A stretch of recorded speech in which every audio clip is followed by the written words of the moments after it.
authentic rhythm connects street-stained art, sugary treats that delight the palate, the vibrancy of home, the concert of work, and the comfort of family on San Antonio's west side. Hi. These colorful bungalows and shotgun houses have been a launching pad for some of the city's greatest leaders, writers, and artists. It's also home to some of its poorest residents. Major development is changing the landscape of these low to middle income neighborhoods.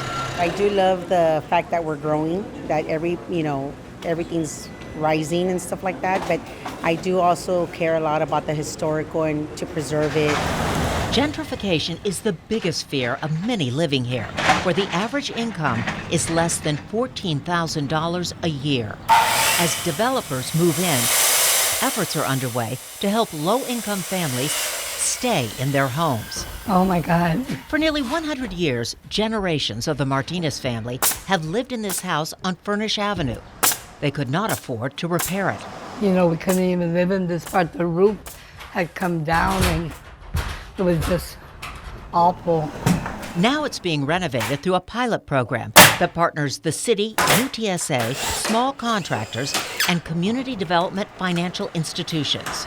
Rather than having the west side and the south side become like so many other neighborhoods that have been pushed out and having those people relocate, preserving the historic homes, it really gives the downtown San Antonio its own unique identity. The program is focusing on older homes, smaller than 1,000 square feet. We know that we need more affordable housing in this city, and the very best affordable housing is our existing housing. Right now, 3 homes are being rehabbed to show it can be done at an affordable cost, using a mix of funding sources. The goal is to spread it across the city using small contractors. We're depending on the city to help subsidize this, but the intent is to go with the private sector outside, even like JP Morgan, some of the other institutions. More people are buying tiny houses, and we created tiny houses.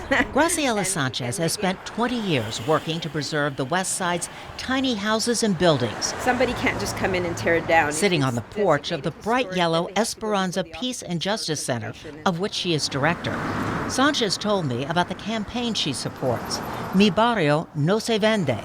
My neighborhood is not for sale, to stop gentrification. So that's what happened here. All these homes came down. One person bought those homes. But what happened to all those human beings that used to live here? Where did they go? Along with the West Side Preservation Association, Esperanza recently secured historic designation for 3 homes and is now working to have Buena Vista labeled a historic neighborhood. Rather than tearing them down, let's figure out ways to preserve them. Preservationists scored a victory with Alazan Courts. It will remain low-income housing, not mixed income.